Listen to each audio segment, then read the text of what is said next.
சத்தியத்திற்குள் அன்பானவர்களே, புதுச்சேரி சத்திய மார்க்க ஆலயத்தில் வாரந்தோறும் ஒவ்வொரு வாரத்தின் முதலாம் நாளிலும் சத்திய மார்க்க ஆராதனை முறைமை நிறைவேற்றப்படுகிறது. சத்திய மார்க்க ஆராதனை முறைமையில் நிறைவேற்றப்படுகிற 3 சத்தியங்கள் மிக முக்கியமானது. 1, சுத்திகரிப்பின் செய்தி. 2, ஆராய்ச்சியின் செய்தி. 3, சத்திய தேவ செய்தி. இந்த 3 செய்திகளையும் யூடியூப் வழியாக உங்களுக்கு வழங்க ஆவியானவரால் வழிநடத்தப்படுகிறோம்.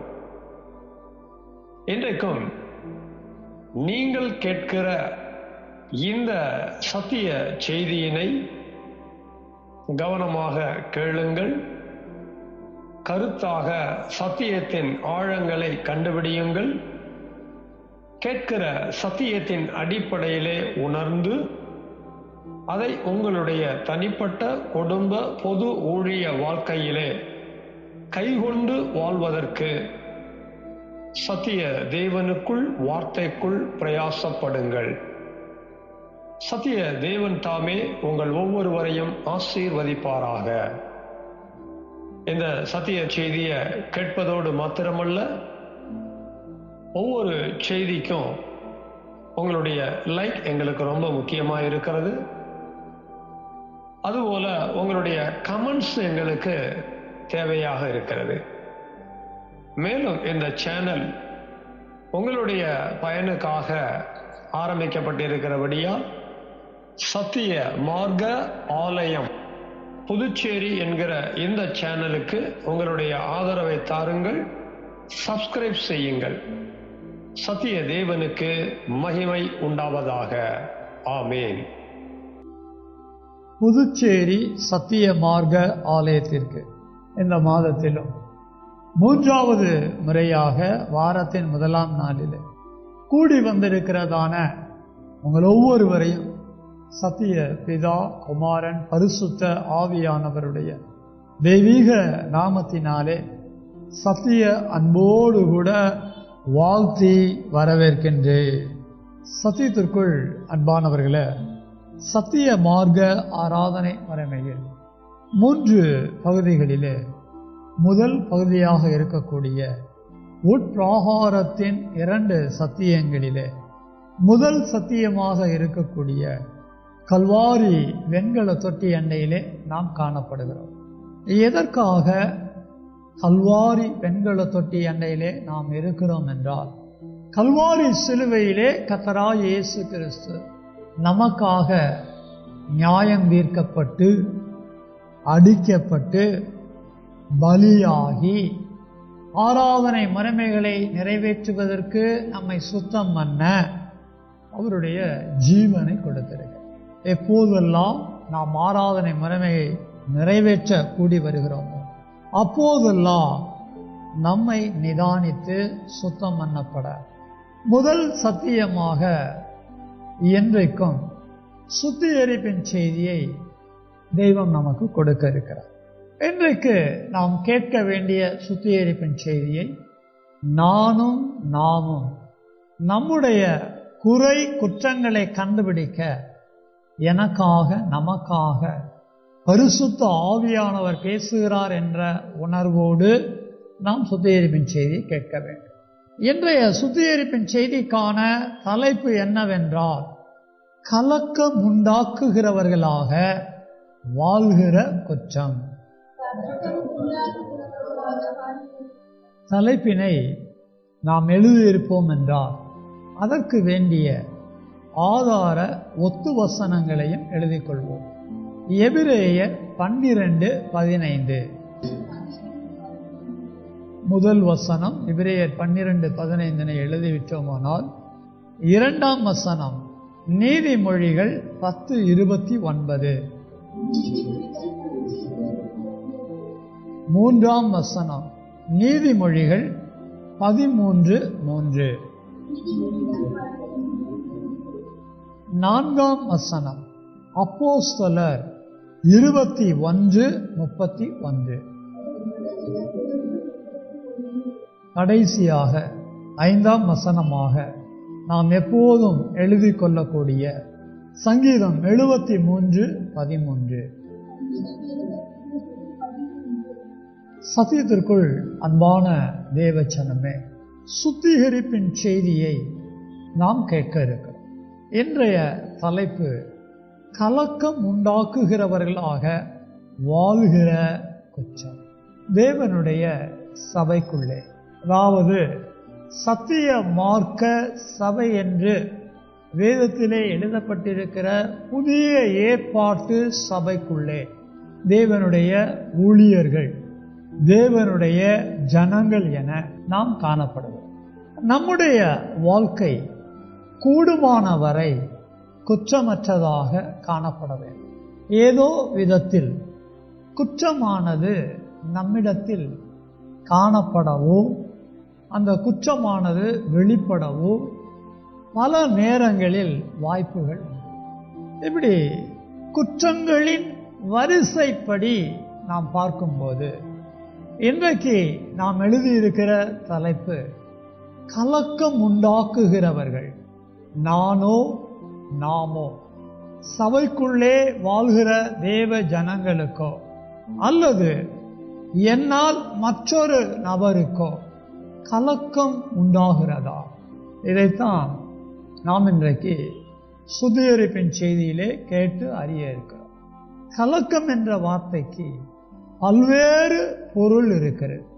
ஆனால் இன்றைக்கு நாம் கேட்க இருக்கிற சுத்திகரிப்பின் செய்திக்கு ஒரு விளங்குதல் உண்டாக அல்லது இந்த குற்றத்தை குறித்ததான அறிதல் உண்டாக சரியான பொருளை நாம் விளங்கிக் கொள்ள வேண்டும். கலக்கம் உண்டாக்குதல் என்றால் குழப்பம் உண்டாக்குதல் என்று நாம் விளங்கிக் கொள்ள வேண்டும். சபையை நடத்தக்கூடிய ஊழியக்காரன் சபையாருக்கோ அல்லது தன்னை சார்ந்த நபர்களுக்கோ மற்றவர்களுக்கோ எந்த விதத்திலேயும் குழப்பம் உண்டாக்க கூடாது. சத்தியத்தை நல்ல கவனமா கேட்கும். சபையின் ஊழியர் மட்டுமல்ல, சபைக்குள்ளே காணப்படுகிற தேவ ஜனங்களும் எந்த விதத்திலும் யாருக்குமே கலக்கத்தை குழப்பத்தை உருவாக்க கூடாது என்பதிலே சத்திய அறிவோடு காணப்பட வேண்டும். குழப்பம் என்பது ஒரு தீமையான காரியம். ஒருவருக்குள்ள குழப்பத்தை நம்ம கொண்டு வர்றோம் அப்படின்னா, கலக்கத்தை நம்ம ஏற்படுத்துறோம் அப்படின்னா, அது அவர்களுக்கு தீமையா மாறும்போது அப்படிப்பட்ட தீமையை உருவாக்கக்கூடிய குற்றங்களை நடப்பிக்கக்கூடியவர்களாக நம்ம இருந்துருவோம்.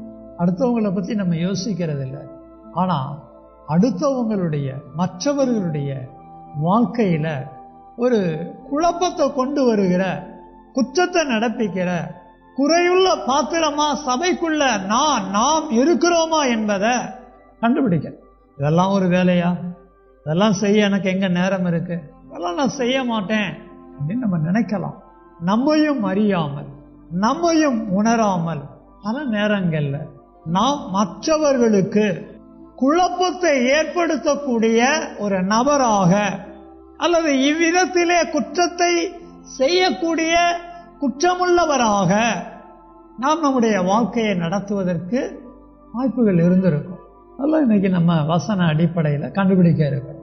இந்த தலைப்பை நம்ம எங்க இருந்து எடுத்துக்கிட்டோம் அப்படின்னா, எபிரேயர் 12:15 தான் எடுத்திருக்கிறோம். ஒருவனும் தேவனுடைய கிருபையை இழந்து போகாதபடிக்கும் யாதொரு கசப்பான வேர் முளைத்தெழும்பி கலக்கம் உண்டாக்குகிறதினால் அநேகர் தீட்டுப்படாதபடிக்கும் என்று இந்த வசனத்திலே எழுதப்பட்டிருக்கிறது. கடந்த முறை சுத்திகரிப்பின் செய்தியாக நாம் கேட்டது, தேவனுடைய கிருபையை இழந்து போகக்கூடாது. தேவனுடைய கிருபை என்பது அவருடைய மகிமைய, அவருடைய ஐஸ்வர்யத்தை, அவருடைய ஞானத்தை வெளிப்படுத்தியது. இவைகளை நீங்களும் நானும் இழந்து போகாமல் சபைக்குள்ளே தேவ ஜனமாக வாழ வேண்டுமானால் தொடர்ச்சியா என்ன மாதிரியான குற்றங்களை நம்ம செய்யாம வாழணுங்கிறதுல சத்திய அறிவு தேவையா இருக்கிறது. யாதொரு கசப்பான வேர் முளைத்தெழும்பி கலக்கம் உண்டாக்குகிறதினால் தேவனுடைய ஊழியக்காரனோ தேவனுடைய ஜனமோ மொத்தத்துல சபை மக்களுக்குள்ள சபையாருக்குள்ள ஏதோ விதங்கள்ல கசப்பான வேர் முளைத்து எழும்ப வாய்ப்புகள். கசப்புங்கிற வார்த்தை எப்படி நம்ம எடுத்துக்கணும் அப்படின்னா, சபையில யார் மேலேயாவது நமக்கு ஏதோ விதத்துல வெறுப்பு உண்டாகும். அந்த வெறுப்பு தான் கசப்பை குறிக்குது. கசப்பான வேர் அப்படின்னா வெறுக்கக்கூடிய உணர்வு உண்டாகும். அதுதான் அங்க முளைத்தெழும்பின்னு வருது. ஆரம்பத்துல எல்லாம் நல்லா தான் பழகுவோம். கொஞ்ச காலம் போகும்போது ஏதோ ஒரு சந்தர்ப்பம், ஏதோ ஒரு காரணம், ஏதோ ஒரு சம்பவம்னு வரும்போது அதன் அடிப்படையிலே நம்முடைய மனதிலே மற்றவங்க மேல ஒரு கசப்பு, ஒரு வெறுப்பு ஏற்படும். அது உணர்வுல காணப்படும். ஏதோ ஒரு வெறுப்பான உணர்வு. அது என்ன பண்ணும் அப்படின்னா, நமக்குள்ள அந்த உணர்வு, கசப்பான உணர்வு, வெறுப்பான உணர்வு எழும்பிடுச்சு அப்படின்னா, அதுக்கு பிறகு நம்ம அந்த நபரோட, அது மற்றவங்க யாரா இருக்கட்டும், சபை மக்களா இருக்கட்டும், குடும்பத்துல கணவன் மனைவியா இருக்கட்டும், பிள்ளைகளா இருக்கட்டும், பெற்றோரா இருக்கட்டும், சொந்தக்காரங்களா இருக்கட்டும், நண்பர்களா இருக்கட்டும், யாரா இருக்கட்டும், ஏதோ ஒரு காரியத்துல ஒரு கசப்பான ஒரு உணர்வு, வெறுப்பான ஒரு உணர்வு ஏற்பட்டுருச்சு அப்படின்னா, அதை அறியாம அதை உள்ள வைத்து கொண்டு தன்னோடு பழகக்கூடிய, தன்னோடு உறவாடக்கூடிய, தன்னோடு சேர்ந்து வாழக்கூடிய ஒவ்வொருவரிடத்திலும் கலக்கம் உண்டாக்குகிற செயலை செய்ய ஆரம்பிச்சிருவோம். அப்படின்னா என்ன? அவர்களுக்குள்ள குழப்பம் உண்டாக்குகிற ஒரு நபராக மாறிடுவோம். குழப்பம்னா எப்படின்னா, ஏற்கனவே தெளிவாக தான் இருப்பாங்க, அவங்க தெளிவையும் நம்ம மாத்திடுவோம். ரொம்ப ஆழமா சிந்திச்சாதான் விளங்கும். அவ்வளவு எளிதா விளங்காது. கணவன் மனைவியை குழப்புவார், மனைவி கணவனை குழப்புவாங்க, பிள்ளைகள் பெற்றோரை குழப்புவாங்க. எல்லாம் கண்ணுக்கு முன்னால தெரியாது. எல்லாம் வாழ்க்கையில அவ்வப்போது ஏற்படக்கூடிய ஒரு அனுபவமா தான் இருக்கும். நம்ம ஏதோ விதத்துல மற்றவங்களை குழப்பக்கூடிய ஒரு பாத்திரமா, நபரா இருக்கிறோமாங்கிறத கண்டுபிடிக்கணும். மற்றவங்களை குழப்பக்கூடிய ஒரு நபரா நம்ம மாறிட்டோம் அப்படின்னா, கண்டிப்பா அவங்கள பற்றியதான ஒரு வெறுப்பான உணர்வு மனசுக்குள்ள இருந்துகிட்டே இருக்கும். முதல்ல மற்றவங்க மேல கசப்பான வெறுப்பான உணர்வு வராம பார்த்து கொள்ளுவது மிக நல்லது. வர்றதுக்கு வாய்ப்பு இருக்கு, ஆனா அது வராம பார்த்து கொள்ளுவது, அல்லது அது வராமல் இருப்பதற்கு தேவையான வசனங்களோடு வாழ்வது ரொம்ப நல்லது. எப்படி நம்ம வாழ்றோம்னு கண்டுபிடிக்கணும். இப்ப அடுத்தடுத்த வசனங்கள் மூலமா இந்த கலக்கம் உண்டாக்குகிற காரியம் எப்படி நம்ம ஆத்துமால அக்கிரமமா இருக்கு, எப்படி நம்ம ஆவியில மீறுதலா இருக்கு, எப்படி நம்ம சரீரத்துல பாவமா இருக்கு. நமக்குள்ள இருக்கிற அக்கிரமமும் மீறுதலும் பாவமும் இன்னொரு நபர்கிட்ட போகும்போது ஒரு வழியா நாம குற்றவாளியா இருக்கிறத அறியாம அவர்களையும் குற்றவாளியா மாற்றுகிற அளவிற்கு குற்றத்தை செய்யக்கூடிய ஒரு நபரா செயல்படுகிறத நம்ம கண்டுபிடிக்க போறோம். அடுத்த வசனம் நீதிமொழிகள் 10:29. கர்த்தரின் வழி உத்தமர்களுக்கு அரண், அக்கிரமக்காரருக்கோ கலக்கம். இந்த வசனத்தை விளக்கி சொல்ல அநேக ரகசியங்கள் உண்டு. கர்த்தரின் வழி, கர்த்தரின் வார்த்தையோடு தொடர்புடைய ஒரு ரகசியம். கர்த்தருடைய வார்த்தைய கரமமா உணர்ந்து மனதுக்குள்ள கொண்டு போய் வச்சிருக்கணும். அப்படிப்பட்ட உணர்வு, தெளிவு என்கிட்ட நம்ம கிட்ட இல்லை அப்படின்னா நம்ம ஆத்துமால அக்கிரம சிந்த வரும். அந்த அக்கிரம சிந்த நம்ம ஆத்துமால வெறுப்பான உணர்வை உண்டாக்கி, அந்த வெறுப்பான உணர்வு என்ன பண்ணும் அப்படின்னா மற்றவர்களுடைய ஆத்துமாவை குழப்பக்கூடியதா மாறிடும். இந்த வசனத்திலிருந்து இன்னைக்கு நமக்கு என்ன தேவையோ அதை கேள்விப்படுகிறோம். என்னுடைய ஆத்துமால இருக்கிற கலக்கம், அக்கிரமமாகிய குழப்பம் என்னிடத்தில் இருந்து மற்றவர்களுடைய ஆத்துமாவுக்கு அப்படியே இடம்பெயரக்கூடியதாக இருக்கும். அது என் ஆத்துமா நடவடிக்கை, அது என்னுடைய ஆத்துமாவின் செயல்பாடு. அதெல்லாம் சர்வசாதாரணமா செஞ்சிருவோம். அடுத்தவங்க மனசை போட்டு குழப்பிடுவோம். என்ன பண்ற? பைபிள் எடுக்கிறேன். இவங்களுக்கு இப்ப பைபிள் எடுக்கக்கூடிய மனசு இருக்காது. பைபிள் இவங்க எடுக்கிறாங்கன்னா அவங்க தெளிவா இருக்கிறாங்கன்னு அர்த்தம். இவங்களுக்கு பைபிள் எடுக்கக்கூடிய ஒரு எண்ணம் கிடையாது. இப்ப வீட்டுல யாராவது பைபிள் எடுக்கிறாங்க அப்படின்னா, இப்ப எதுக்கு பைபிள் எடுக்கிற? அவங்க சொல்லுவாங்க, நான் வேதத்தை தியானம் பண்ண போறேன், இது அப்புறமே பண்ணலாம். ஏன்னா இவங்க பண்ணலையாம், அவங்களையும் பண்ண விடக்கூடாது. இப்ப நமக்கு அந்த வேலை இருக்குல்ல, இப்ப நமக்கு அது இருக்குல்ல, இது இருக்குல்ல, அப்புறம் பார்த்துக்கலாம், கடைசி வரை பண்ண விட மாட்டாங்க. அவங்க மனசுல வேதத்தை எடுத்து தியானம் பண்ணலாம்னு இருந்த அந்த தெளிவை குழப்பிடுவாங்க.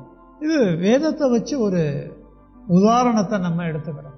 இது மாதிரி பல விஷயம் இருக்கும். ஒருத்தருடைய மனதை குழப்பக்கூடியது அப்படின்னா என்ன? ஒரு காரியத்தை செய்யணுங்கிற ஒரு தெளிவான உணர்வு அவங்ககிட்ட இருக்கும். அந்த தெளிவான உணர்வை மாற்றி போடுகிற அக்கிரம காரியம் இவங்க ஆத்துமால இருக்கும். இது அப்படியே அங்க கடத்திடுவாங்க. நம்ம எப்படி இருக்கிறோம்? மனைவி ரொம்ப பக்தியா இருப்பாங்க. இந்த வீடுகள்ல கணவன்மாரு ரொம்ப பக்தியா இருப்பாங்க. நான் சொல்றது தேவ பக்தியை சொல்றேன். ஒரு போட்டோக்கு முன்னால இல்ல ஒரு சுரூபத்துக்கு முன்னால நிக்கிறத பத்தி சொல்றது. தேவன் வேதத்துல எப்படி எப்படி எல்லாம் அவருடைய காரியங்களை நிறைவேற்ற சொல்லி இருக்கிறாரோ அதை நிறைவேற்றக்கூடிய ஒரு தேவ பிள்ளையா, தேவ ஜனமா இருக்கக்கூடிய ஒரு நபரை பத்தி சொல்றேன். ஒருவேளை கணவர் பக்தியா இருப்பாரு, ஒருவேளை மனைவி பக்தியா இருப்பாங்க. மனைவியினுடைய பக்தியை கணவன் குழப்புறது, கணவனுடைய பக்தியை மனைவி குழப்புறது இருக்குதெல்லாம். தேவ ஜனங்க பக்திய விருத்தி உண்டாக்கும்படிதான் ஒருத்தருக்கு ஒருத்தர் உதவி செய்யணுமே ஒழிய இருக்கிற பக்திய இல்லாம போற மாதிரி அதுல ஒரு குழப்பத்தை கொண்டு வர மாதிரியான காரியங்கள் எல்லாம் செய்யக்கூடாது. மிக ஆழமா சிந்திக்கக்கூடிய காரியம். சில பேர் எப்படி சொல்லுவாங்க, நான் முன்னாலெல்லாம் அடிக்கடி பைபிள் எடுப்பேன், உன்ன மாதிரி தான் இருந்தேன், உன்னை விட தீவிரமா இருப்பேன், இவெல்லாம் நான் பைபிள் எடுக்கிறேன், நான் பாக்குறியா? இல்ல இல்ல, நம்ம எவ்வளவு வேலை இருக்கு, எவ்வளவு காரியம் இருக்கு, அதான் எவ்வளவு படிச்சுட்டோம், சும்மா திரும்ப திரும்ப படிச்சு என்ன வந்துடப்போ வாய் பார்த்துக்கலாம். மனசுல தெளிவு இல்லை, அடுத்தவங்க மனசும் குழப்புறது. ஒருத்தர் ஒழுங்கா நடந்துகிட்டு இருக்கிறத இவங்க குழப்பி விடுறது, கலக்கம் உண்டாக்குறது. அடுத்த வசனம் நீதிமொழிகள் 13:3, தன் வாயை காக்கிறவன் தன் பிராணனை காக்கிறான், தன் உதடுகளை விரிவாய் திறக்கிறவனோ கலக்கம் அடைவான். ஒருத்தன் தன்னுடைய உதடுகளை விரிவா திறக்கிறான் அப்படின்னா அவனே கலக்கம் அடையிறான் அப்படிங்கிறத முதல்ல நம்ம புரிஞ்சுக்கணும். அவன் கலக்கம் அடையிறான் அப்படின்னா கண்டிப்பா அடுத்தவங்களையும் கலக்கம் அடைய வைப்பான், அதுல சந்தேகமே இல்லை. உதடுகளை விரிவாய் திறக்கிறதுனா என்னன்னு கொஞ்சம் புரிஞ்சுக்கணும். மேல் உதடு இருக்கு, கீழ் உதடு இருக்கு. ஆகாரம் புசிக்கும் போது உதடுகளை திறப்போம். அதுபோக நாம மற்றவர்களோட நம்முடைய கருத்துக்களை கடத்துவதற்கு அல்லது ஏதோ ஒன்றை பேசுவதற்கு சொல்வதற்கு நம்முடைய உதடுகளை திறப்போம். ஒருத்தரோட பேசுறதுக்கு உதடுகளை திறக்கிறது அவசியம்தான். ஆனால் உதடுகளை விரிவாய் திறக்கிறவனோ, எப்ப உதடு விரிவா திறக்கும் அப்படின்னா மீறுதல்களை வெளிப்படுத்தும் போதுதான் அந்த உதடுகள் அதிகமா திறக்கும். எல்லாரும் சொல்லுவாங்கல்ல, திறந்த வாய் மூடாது, ஒன்னும் இல்லாதத 9 பேசுவாங்க. அதான் விரிவா திறக்கிறது. ஏதோ சின்ன தவறு நடந்திருக்கும், அதை பெருசா பேசிடுவாங்க. ஒரு பெரிய தவறு நடந்திருந்தா கூட அதை மன்னிச்சுட்டு அதுல இருந்து அவங்க மனம் திரும்புவதற்கு ஏதுவான வார்த்தைகளை பேசுவதற்கு உதடுகளை திறக்கணும். வீடுகளில் பார்த்தீங்கன்னா கணவன் மனைவி பார்த்து ரொம்ப டேஞ்சரானது. கணவனை மனைவிக்கு பிடிக்கல அப்படின்னா, மனைவிக்கு கணவனை பிடிக்கல அப்படின்னா, இப்படி ஒருத்தருக்கு ஒருத்தர் அவங்க உதடுகளை ரொம்ப விரிவா திறப்பாங்க. பேசக்கூடாததெல்லாம் பேசுவாங்க, தெளிவில்லாம பேசுவாங்க, பேச வேண்டிய விதமா பேச மாட்டாங்க, பேசக்கூடாததையெல்லாம் பேசுவாங்க. பயங்கர குழப்பமான பேச்சுன்னு அர்த்தம். ஆவியில் அவங்க குழப்பம் அடைஞ்சிட்டாங்கன்னு அர்த்தம், ஆவியில் அவங்க கலக்கம் அடைஞ்சிட்டாங்கன்னு அர்த்தம். ஆவியில அவங்க கலக்கம் அடைஞ்சது மட்டும் இல்லாம குடும்பத்துல மற்றவர்களிடத்திலேயே அந்த கலக்கத்தை குழப்பத்தை கடத்துவாங்க. என்ன, கணவன் மனைவி கிட்ட எதையாவது வாயை விரிவா திறந்துட்டாங்கன்னா அப்புறம் மனைவியும் வாயை விரிவா திறப்பாங்க. இந்த உதட்டுல இருக்கிற மீறுதல் அந்த உதட்டுக்கு போயிடும். கலக்கம் உண்டாக்குறது, குழப்பம் உண்டாக்குறது, தெளிவில்லாத பேச்சை, மீறுதல்கள் நிறைந்த பேச்சினை வெளிப்படுத்துவதற்கேதுவாக உதடுகளை திறப்பது, உதடுகளை விரிவாக திறப்பது. நம்ம மனசு குழப்பம் இல்லாம இருக்கா, நம்ம ஆவி குழப்பம் இல்லாம இருக்குதா, எல்லாம் கண்டுபிடிக்கணும். அதிகமா நிதானிக்கணும் நம்மளை பற்றி. நம்ம யாரு, நம்ம எங்க இருக்கிறோம், நம்ம எப்படி சிந்திக்கணும், நம்ம எப்படி பேசணும், மனசுல குழப்பம் வச்சிருக்கிறோமா, ஆவியில குழப்பத்தை வச்சிருக்கிறோமா, மனதை தெளிவில்லாமல் ஆவியை தெளிவில்லாமல் வைத்திருக்கிறோமா? அப்படி வச்சிருந்தோம்னா கண்டிப்பா என் மனசுல இருக்கிற குழப்பத்தை மற்றவங்க கிட்ட கொண்டு போவேன், அவங்க ஆத்மாக்குள்ள. என் ஆவியில இருக்கிற குழப்பத்தை என் ஆவியில இருந்து என் உதடுகளை விரிவா திறந்து மற்றவருடைய ஆவிக்கு கண்டிப்பா கொண்டு போவோம். ஜாக்கிரதையா நம்முடைய வாழ்க்கையை நடத்தணும். அடுத்த வசனம் அப்போஸ்தலர் 21:31. அவர்கள் அவனை கொலை செய்ய எத்தனித்திருக்கையில் எருசலேம் முழுவதும் கலக்கமா இருக்கிறது என்று போர் சேவகரின் சேனாதிபதிக்கு செய்தி வந்தது. நாம் வாசிக்க கேட்ட வேத வசனத்தில் எருசலேம் முழுவதும் கலக்கமா இருக்கிறது என்று எழுதியிருக்கிறது. அப்போஸ்தலனாகிய பவுல் கப்பல் பிரயாணம் முடிச்சு செசரியாவுக்கு வர்றார். இன்னும் வேற சில இடங்களுக்கெல்லாம் போயிட்டு செசரியாவுக்கு வர்றார். செசரியா பட்டணத்தில் இருக்கும்போது அங்க ஒரு தீர்க்கதரிசி மூலமா பரிசுத்த ஆவியானவர் பவுலுக்கு எருசலேம்ல என்ன நடக்க போகுது அப்படிங்கிறத வெளிப்படுத்துறார். பவுல் அதை அவன் மூலமா கேள்விப்படுறான். அதுக்கு பிறகுதான் பவுல் எருசலேமுக்கு வர்றான். பவுல் எருசலேமுக்கு வந்த போதுதான் அங்க எருசலேம் முழுவதும் கலக்கமா இருக்கிறது என்று எழுதி இருக்கிறது. கொஞ்சம் இந்த சம்பவத்தை கவனிச்சு விளங்க. பவுல் ஆரம்பத்துல எப்படி இருந்தான் அப்படின்னா சபையை துன்பப்படுத்தக்கூடியவனா இருந்தான். இயேசு அவனை சந்திச்சாரு. இயேசுவை அவன் சந்தித்த பின்பு அவன் இயேசுவை ஏற்றுக்கொண்டான். ஆண்டவரே, நான் என்ன செய்ய நீ சித்தமாயிருக்கிறீர்னு கேட்டான். அவனுக்கு சித்தம் வெளிப்பட்டது. இயேசுவை அறிவிக்க புறப்பட்டான். பட்டணங்கள் தோறும் புறப்பட்டு இயேசுவை போய் அறிவிக்க ஆரம்பிச்சான். அப்படி அறிவிக்க ஆரம்பிச்சவன் தம்முடைய ஜனமாகிய யூதர் ஜனங்களையும் விட்டு வைக்கல, எல்லாருக்கும் அறிவிக்கிறான். இப்படி எல்லா பட்டணங்கள்லையும் போறான். ஒரு முறை எருசலேமுக்கு வரும்போது அங்க எருசலேம்ல இருந்த யூதர்கள் மூப்பர்கள் எல்லாரும் பவுலை பற்றி என்ன சொல்ல ஆரம்பிச்சிட்டாங்க அப்படின்னா, இது என்ன வேடிக்கை அப்படின்னா, யூதர்கள்ல அநேகர் இயேசுவை ஏற்றுக்கொண்டவங்க. ஆரம்ப கால சபை யூதர்ல அநேகர் இயேசுவை ஏற்றுக்கொண்டாலும் பவுலை பற்றியதான ஒரு குழப்பமான எண்ணம், ஒரு குழப்பமான பேச்சு, ஒரு குழப்பமான செயல் இவர்களுக்குள்ள என்ன மாதிரியா இருந்துச்சு அப்படின்னா, பவுல் நியாய பிரமாணத்துக்கு எதிரான ஒரு போதகன், அவன் தப்பு தப்பா பேச ஆரம்பிச்சிட்டான், நம்மளும் இயேசு ஏற்றுக்கொண்டோம், அவனும் இயேசு அறிவிக்கிறான், அதுக்காக மோசையை விட்டு நம்மளை பிரிக்க பார்க்கிறான் அப்படின்னு சொல்லி ஒரு தெளிவில்லாத மனசு, குழப்பமான மனசு, கலக்கம் உண்டாக்குகிற ஆத்துமா, அக்கிரம சிந்தையுள்ள ஆத்துமா எல்லாரும் பேசுறாங்க. எல்லாருக்குள்ளே அந்த கலக்கம் போய் சேருது. ஆவியில் அந்த கலக்கம் மீறுதலா வருது. முடிவா சரீரத்தில் அந்த கலக்கம் எப்படி வெளிப்படுதுன்னு பார்த்தா பவுலை கொலை செய்யறதுக்கான ஏற்பாடுகள் நடக்குது. இயேசுவை ஏற்றுக்கொண்ட யூதர்கள் தான் பவுலுக்கு எதிராக இந்த கலக்கமான செயலை, தெளிவில்லாத செயலை செய்ய ஆரம்பிச்சிட்டான். எருசலேம் முழுவதும் அது அங்க அப்படியே பரவிடுச்சு. நம்ம மனம் திரும்பிட்டோம், ரட்சிக்கப்பட்டுட்டோம், இயேசுவை ஏற்றுக்கொண்டோம், சபைக்குள்ள இருக்கிறோம், நம்ம மனசு குழப்பம் இல்லாம இருக்கா, நம்ம பேச்சு குழப்பம் இல்லாம இருக்கா, நம்ம செயல் குழப்பம் இல்லாம இருக்குதா, சபையில ஊழியக்காரங்க தேவனுடைய வார்த்தையை உங்களுக்கு சொல்லி கொடுக்கும் போது அதை கவனமா கேட்கிறீங்களா, அதை விளங்கி கொள்ள ஆவியானுடைய உதவியோட பிரயாசப்படுறீங்களா, இல்ல நீங்களா ஒண்ணு நினைச்சுக்கிட்டு சொல்லப்படுகிறத விளங்கி கொள்ளாம குழப்பமான மனநிலையோட இருக்கிறீங்களா? கலக்கம், குழப்பம் இது ரொம்ப ஆபத்தான ஒண்ணு. இன்னைக்கு கிறிஸ்தவத்தை பயங்கரமா ஆட்டி படைக்கக்கூடிய ஒரு குற்றமா இருக்குது. கொஞ்சம் ஒரு பெரிய சப்ஜெக்ட் இது. யாதொரு கசப்பான வேர் முளைத்தெழும்பி கலக்கம் உண்டாக்குகிறதினால் ஏதோ ஒண்ணு வெறுக்கிறது. அந்த வெறுப்பு தான் குழப்பத்தை கொண்டு வரும். அந்த குழப்பம் தான் மற்றவரிடத்துல அதை ஏற்படுத்தும். நம்ம குழப்பம் இல்லாம இருந்தா மற்றவங்களை குழப்புகிற வேலையில ஈடுபட மாட்டோம்.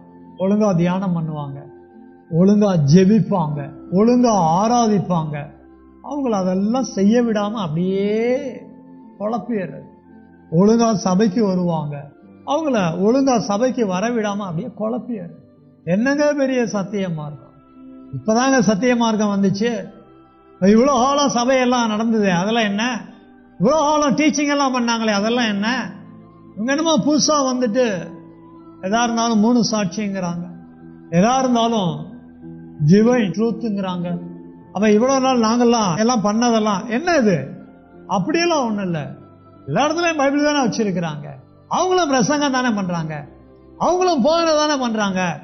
சரி இல்லாதத சரி இன்னும், சரியானத சரி இல்லைன்னா ஒரு குழப்பமான மனநிலைக்கு வரும்போது அங்க கலக்கம் உண்டாயிருது, கலக்கம் அடைஞ்சிடறாங்க. அந்த கலக்கத்தை அடுத்தவங்கள்ட்ட கொண்டு போயிடுறாங்க. ஒழுங்கா சத்தியமா இருக்கிறது வந்துட்டு இருப்பாங்க, அவங்கள வரவிடாம பண்ணிடுறோம். நமக்குள்ள ஆத்துமாவை குழப்பத்தோட வச்சிருக்கிறோமா? வசனம் சொல்றத விட்டுட்டு வேற ஒன்ன யோசிக்கிறோமா? சபைக்குள்ள இருக்கக்கூடிய தேவ ஊழியனோ தேவ ஜனங்களோ வேத வசனத்துல தெளிவா இருந்துட்டா யாரு மேலையும் யாதொரு கசப்பான வேறும் உண்டாகாது.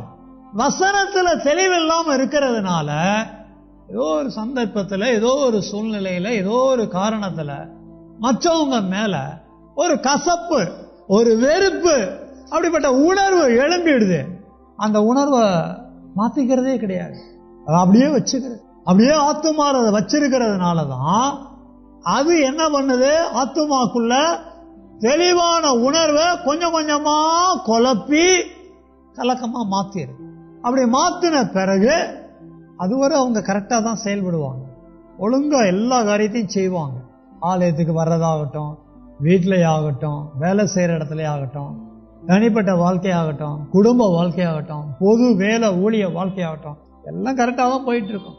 ஏதோ ஒரு வெறுப்பான உணர்வு வந்த பிறகு இனிமே அதெல்லாம் ஏன் செய்யணும், இனிமே இதெல்லாம் பார்க்கணும், நம்ம உண்டு நம்ம வேலை உண்டு, வசனங்களை நிறைவேற்ற முடியாம போயிடுமே, கிரமங்கள் மாறிவிடுமே, அக்கிரமங்கள் ஆத்மாவிலே வந்து விட்டதே, மனது குழப்பம் அடைந்து விட்டதே, மனது தெளிவில்லாம போய்விட்டதே, அதெல்லாம் உணர மாட்டாங்க. மெல்ல இதை என்ன பண்ணுவாங்க, மற்றவங்ககிட்ட பாஸ் பண்ணுவாங்க. இப்படியெல்லாம் வேண்டாம், அதெல்லாம் பண்ணாதீங்க, அதெல்லாம் செய்யாதீங்க, எப்பவும் போல வாங்க போங்க, அதோட சரி. நீங்க சுவிசேஷ ஊழியெல்லாம் அலையாதீங்க, நீங்க சும்மா ஜபம் இருக்காதீங்க, நீங்க சும்மா பைபிள் இருக்காதீங்க, நீங்க சும்மா ஆராதனை இருக்காதீங்க, உங்க வசதிப்பட்டா போலாம், உங்க தேவைப்பட்டா பார்க்கலாம். இன்னும் நம்ம பிரதர் வீட்டுக்கு ஒரு காரியம் சொல்லி ஒரு விசேஷம் சொல்லி கூப்பிட்டாங்களே, அவன் வீட்டுக்கெல்லாம் போக வேண்டாம். இல்ல நம்ம வீட்டுக்கு வந்திருக்கிறாங்களே வந்தான் போக வேண்டாம். ஏன் வேண்டாம்னா விட, இல்ல அவரு நீ எல்லாம் நல்ல ஐக்கியமா இருந்த, நான் தானே சொல்றேன் வேண்டாங்கிறேன் விடு. என்னன்னு பார்த்தா அவர் மேல இவங்களுக்கு ஒரு கசப்பு வந்துடும், சமாதானம் இல்லாம போயிடும், பழகுறது, தொடர்பு வைக்கிறது, உறவு கொள்றது எல்லாம் கெட்டு போயிடும். நம்முடைய மனது அக்கிரமத்தோட இருக்குதா, கலக்கத்தோட இருக்குதா? நம்முடைய ஆவி மீறுதலோட இருக்குதா, கலக்கத்தோட இருக்குதா? நம்முடைய சரீரம் கலக்கத்தோட இருக்குதா, பாவத்தோட இருக்குதா? அப்படின்னா குழப்பம் மனசுல இருக்குதா, பேச்சுல இருக்குதா, செயல்ல இருக்குதா? எல்லாம் வந்துருச்சுன்னு தெரிஞ்சா அதுல எல்லாம் தெளிவடையணும். அக்கிரமத்தை நீக்கணும், மீறுதலை நீக்கணும், பாவத்தை நீக்கணும். கலக்கத்தை எனக்குள்ளேயும் வச்சுக்க கூடாது, கலக்கத்தை யாருக்கிட்டையும் கொண்டு போக கூடாது. எத்தனை சபை ஒரு ஆத்துமாக்குள்ள கலக்கம் வந்து சபையில இருக்கிற பாதி ஆத்துமாக்குள்ள கலக்கத்தை உண்டு பண்ணிட்டு உடஞ்சு போயிருக்கு சபைகள். ஒரு குடும்பத்துல ஒண்ணு தலைவனுக்கோ இல்ல தலைவிக்கோ உள்ள கலக்கம் வந்திருக்கும், குடும்பத்தையே உடைச்சிரும் கலக்கம். ஒரு தனிப்பட்ட நபர் தேவனுக்கும் அவனுக்குமான அந்த உறவிலே சரியான செயல்பாடு இருக்கும், இந்த கலக்கம் என்ன பண்ணிரும், தேவனுக்கும் அவனுக்கும் இடையில இருக்க அந்த உறவை உடைச்சிரும். தனிப்பட்ட வாழ்க்கையிலே கலக்கம் செய்கிற தீமை என்ன? குடும்ப வாழ்க்கையிலே கலக்கம் உண்டாகிறதுனால ஏற்படுகிற தீமை என்ன? பொது வாழ்க்கையிலே சபையிலே கலக்கம் நமக்குள்ளே உண்டாகி மற்றவரிடத்திலே கொண்டு போய் அதை ஏற்படுத்துகிற குற்றங்கள் என்ன கண்டுபிடிக்கணும். புதிய அறிவின் செய்தி ஆரம்பிக்கும் போது 2 ஒருத்தர் வர்றீங்க, பாதியில 2 ஒருத்தர் வர்றீங்க, முடிய போகும்போது 2 ஒருத்தர் வர்றீங்க, முடிஞ்சதுக்கு பிறகு 2 ஒருத்தர் வர்றீங்க. எல்லாரும் ஒரையா கேட்டீங்கன்னா இந்த சத்தியம் எல்லாம் எப்படி உங்க இருதயத்துல பதிக்கப்படும்? இந்த சத்தியத்தெல்லாம் நீங்க அறகுறையா கேட்டீங்கன்னா எல்லாம் எப்படி மனம் விரும்பி குற்றமற்ற வாழ்க்கையை நடத்த முடியும்? ஒரு ஒழுங்கு வேண்டாமா? குழப்பம் இல்லாம தெளிவா இருக்க வேண்டாமா? 10 மணிக்கெல்லாம் சபைக்கு வர வேண்டாமா? எந்த காலத்துல மனம் திரும்புறது? இன்னைக்கு நீ மனம் திரும்பலன்னா என்னைக்குமே மனம் திரும்ப மாட்ட. என்னுடைய வாழ்க்கையில ஏற்படுகிற மாற்றம் இன்றைக்கு இருக்கணும். குழப்பமான மனது, குழப்பமான ஆவி, குழப்பமான சரீரம் உன்கிட்ட இருந்ததுன்னா எல்லார்கிட்டையும் அதை வெளிப்படுத்துவ. உன்னுடைய வாழ்க்கை குற்றமுள்ளதாக இருக்கும். நாம கலக்கத்தோடு வாழ்ந்து மற்றவர்களிடத்திலே கலக்கத்தை உண்டு பண்ணக்கூடியவர்களாக இருக்கிறோம் அப்படின்னா கண்டிப்பா மனம் தரும். சங்கீதக்காரன் சொல்றான் பாருங்க, சங்கீதம் 73:13, நான் விருதாவாகவே என் இருதயத்தை சுத்தம் பண்ணி குற்றம் இல்லாமையிலே என் கைகளை கழுவினேன். அவனுக்குள்ள கலக்கம் வந்திருக்கும். இந்த கலக்கத்தை அடுத்தவங்க கிட்ட கொண்டு போயிருப்பான். அவன் மனம் திரும்புறான். அவனுடைய அக்கிரமத்தை மேல பாவத்தை கண்டுபிடிச்சு குற்றம் இல்லாமையில போய் கழுவுறான். வெங்கல தொட்டில கழுவுறான். உங்களுக்கு எனக்குமான வெங்கல தொட்டி கல்வாரி. கல்வாரி வெண்கல தொட்டிக்கான நேரம் இது. நீ கேட்ட சுத்திகரிப்பின் செய்தி எனக்குள்ள கலக்கம் இருக்குதா குழப்பம் இருக்குதாங்கிறத கண்டுபிடிச்சு நான் மனம் திரும்ப வேண்டிய நேரம். மேலாறு எழுப்பி நிக்கலாமா? நாம் அனைவரும் எழும்பி கல்வாரி வெண்கல தொட்டி அண்டையிலே நின்று இன்றைக்கான சுத்திகரிப்பின் செய்தியின் அடிப்படையிலே நாம் மனம் திரும்ப வேண்டிய காரியம் இன்னதென்று கண்டறிய வேண்டும். புதிய ஏற்பாட்டு சபை, சத்திய மார்க்க சபை தேவனுடைய கிருபையை இழந்து போகாம இருக்கணும் அப்படின்னா யாதொரு கசப்பான வேறு ஆத்துமால முளைக்க கூடாது. ஏதோ ஒரு வெறுப்பான உணர்வு ஆத்துமால எழும்பக்கூடாது. என்கிட்ட ஒருத்தர் நல்லா பேசுவாங்க, என்கிட்ட ஒருத்தர் சமயத்துல தப்பா பேசுவாங்க, அது அவங்க அறிவு. அவங்க எப்படி நடக்கிறாங்கிறத வச்சு என் உணர்வு இருக்கக்கூடாது. மற்றவருடைய நடக்கையை வைத்து என்னுடைய உணர்வு கூடாது என்பதை நாம் உணர வேண்டும். ஒருவருடைய நடவடிக்கையை வைத்து என்னுடைய உணர்வு எனக்குள்ளே உருவாகுமானால் கண்டிப்பா அவங்க மேல ஒரு வெறுப்பை கொண்டு வரும். ஒரு கசப்பான உணர்வு உண்டாகும். அந்த கசப்பான உணர்வு ஒண்ணுக்கு எனக்கு உள்ள வந்துகிட்டே இருந்துச்சு அப்படின்னா கொடுக்கல் வாங்கல் மூலமா கசப்பான வெறுப்பு உண்டாகும். கனப்படுத்துற காரியம், மதிக்கிற காரியத்துல கசப்பான வெறுப்பு உண்டாகும். என் கூட இணக்கமா இருக்க வேண்டிய காரியத்துல சில நேரங்கள்ல கசப்பான வேறு உண்டாகும். இப்படி எத்தனையோ காரியங்கள் மூலமா மற்றவர்களை குறித்து எனக்குள்ள ஒரு கசப்பான வெறுப்பான உணர்வு உண்டாகிறதோ கண்டிப்பா என் ஆத்துமா கலக்கம் அடையும். மற்றவங்க மேல எனக்கு வெறுப்பான உணர்வு வந்துச்சு, அது அவங்க மேல இதுவரைக்கும் இருந்த அந்த தெளிவான சிந்தனையில மாறுபாடு உண்டாகும். அவங்கள நான் அதிகமா வெறுக்க ஆரம்பிப்பேன். அவங்க மேல தெளிவான சிந்தனையை எடுத்து போட்டுருவேன். அவங்கள குறிச்ச ஒரு குழப்பமான மனநிலைக்கு வந்துடுவேன். அவன் நல்லவன் இல்ல, அவன் கெட்டவன், அவன் விசுவாசி இல்ல, அவன் அவிசுவாசி, இவரெல்லாம் புருஷனா, இதெல்லாம் மனைவியா, இதெல்லாம் பிள்ளையா, இதெல்லாம் பெற்றோரா. ஒரு குழப்பமான மனநிலை வந்துடும். ஒரு குழப்பமான மனநிலைனா அக்கிரம சிந்தை உண்டாயிரும். அந்த அக்கிரம சிந்தைய அவங்களிடத்துல வெளிப்படுத்தக்கூடிய அளவிற்கு ஒரு குழப்பமான மனநிலையோட வாழ்ந்து கொண்டிருக்கும். உதடுகளை விரிவாய் திறக்கிறவன் கலக்கம் அடைவான் என்று எழுதி இருக்கிறதே. யாரோட ஆத்துமால கலக்கம் வந்துருச்சோ அவர்களுடைய ஆவி, அவர்களுடைய உதடு விரிவா திறக்கும். ஏதோ ஒரு சின்ன தப்பு நடந்திருக்கும், அதை ஒண்ணும் இல்லைன்னு பெருசுபடுத்தாம விட்டுட்டு போக முடியும். அப்படி விட்டுட்டு போகணும். ஆனால் அப்படி விட்டுட்டு போக விரும்புகிறது இல்ல. 1 ஆக்கிடுறது, சின்ன விஷயத்தை பெருசாக்கிறது, உதடுகளை விரிவா திறந்து மற்றவர்களிடத்துல அதை பேசுறது, குழப்பமான காரியத்தை தன்னிடத்துல வச்சுக்கிட்டு அடுத்தவங்க அதை கடத்துகிறது, அடுத்தவங்களுக்கும் கலக்கத்தை உண்டாக்குறது. அவர்களும் உதடுகளை விரிவா திறந்து நம்மிடத்துல பேசுகிற அளவிற்கு நம்முடைய ஆவி அவருடைய ஆவியை மீறுதல் உள்ளதாக குற்றம் உள்ளதாக மாற்றுகிறது. சர்வசாதாரணமா கணவன் மனைவி இடத்துல இது காணப்படுகிறது. எல்லாம் பாக்குது, அம்மா அப்பா பேசிக்கிறத பாக்குது. அப்பா ஒண்ணு சொல்றாங்க, அம்மா ஒண்ணு சொல்றாங்க, 2 பேரும் கத்திக்கிட்டு கிடக்குறாங்க. இங்க இருந்து அவரு அங்க கலக்கத்தை கொண்டு வருவாரு, அந்த அம்மா அங்க இருந்து இங்க கலக்கத்தை கொண்டு வரும். ஒருத்தர் கலக்கத்தை உண்டாக்குறவங்களா இருக்கிறீங்களா? குடும்பத்துல சபையில இதே மாதிரி நடவடிக்கை இருக்கிறதா? எல்லாம் எதுவுமே இல்லைன்னெல்லாம் எல்லா சமயம் சொல்ல முடியாது. வேற ஸ்தலங்கள்ல எப்படி எல்லாம் கலக்கம் உண்டாக்கக்கூடிய செயல். எருசலேம் முழுவதும் கலக்கம் உண்டாயிருந்தது. இயேசுவை ஏற்றுக்கொண்ட யூதர்கள் தான். இயேசுவை அறிவிக்கிற பவுல் மேல ஒரு குழப்பமான மனநிலை, ஒரு குழப்பமான பேச்சு. பவுல் மோசேயை விட்டு யூதர்களை பிரிக்கிறது அல்ல அவருடைய நோக்கம். பவுல் யூத ஜனங்கள் இயேசுவின் பலியின் மூலமாக ஜீவனுக்குரியவர்களாக மாற வேண்டும் என்பதுதான் நோக்கம். கிறிஸ்துவின் பிரமாணத்துக்குள்ள வரணுங்கிறதா நோக்கம். ஆனா அதுல தெளிவு இல்லாம, அதுல குழப்பமான மனநிலையும், அதுல குழப்பமான பேச்சையும், அதுல குழப்பமான செயலையும், கொலை செய்யற அளவிற்கு, சரீரத்திலேயும் பாவத்தை வெளிப்படுத்தக்கூடிய அளவிற்கு கலக்கம் உண்டாக்குகிற நபராக ஊரையே மாத்திட்டாங்களே. நான் எனக்குள்ள கலக்கம் அடைஞ்சிருக்கிறேனா? குழப்பமான மனநிலையோட வாழ்ந்து கொண்டிருக்கிறேனா? நான் என்னுடைய குடும்பத்தை கலக்கம் உண்டாக்கக்கூடிய அளவிற்கு குழப்பமான அக்கிரம சிந்தையோட வாழ்ந்து கொண்டிருக்கிறேனா? வேதனை வெளிப்படுத்தக்கூடிய நபரா இருக்கிறானா? பாவத்தை வெளிப்படுத்தக்கூடிய நபரா இருக்கிறானா? என் சபைக்குள்ள அப்படி இருக்கிறானா?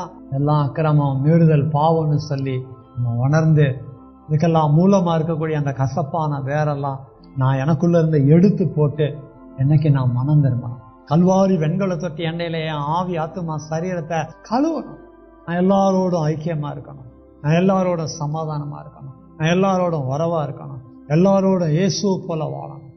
எனக்குள்ள இருக்கிற அந்த வெறுப்பான உணர்வை, குழப்பமான மனநிலையெல்லாம் நான் எடுத்து போடணும்.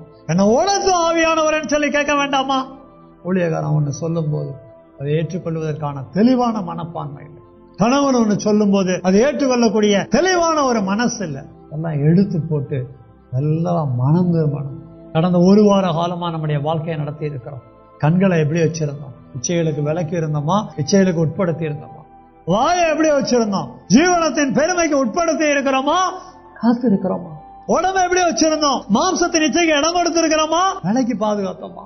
என்ன வணக்கம் தெய்வமே, எத்தனையோ விதங்கள்ல அக்கிரம சிந்தைகளும், எதிரான வார்த்தைகளும், பாவமான கிரியைகளும், கெட்ட சிந்தை, கெட்ட வார்த்தை, கெட்ட செயல்னு சொல்லி ஏதோ என்னிடத்துல உண்டாயிருக்குதா? திங்கக்கிழமை, செவ்வாய்க்கிழமைன்னு சொல்லி, சனிக்கிழமைன்னு சொல்லி இங்க வர்ற வரையில என்ன எழும்புச்சு, என்ன உதட்டுல வந்துச்சு, என்ன கால்கள்ல வந்துச்சு, எனக்கு வெளிப்படுத்துங்க தெய்வமேன்னு சொல்லி நீங்க தான் ஆண்டவர் சமூகத்துல கேட்கணும். என்ன உணர்த்தும் ஆவியானவர்னு கேட்கும் போது கண்டிப்பா உணர்த்துவார். தன் பாவங்களை மறைக்கிறவன் வாழ்வடைய மாட்டான்னு எழுதி இருக்கிறது. குற்றங்களை எல்லாம் உணர்ந்து மௌனமா அறிக்கை செய்யணும். நம்முடைய குறைகளை, குற்றங்களை கண்டுபிடிச்சு மௌனமா அறிக்கை செஞ்சு கழுவப்படுவதற்கு நம்ம ஆயத்தப்படுத்துவோமா? உங்களோடு கூட நானும்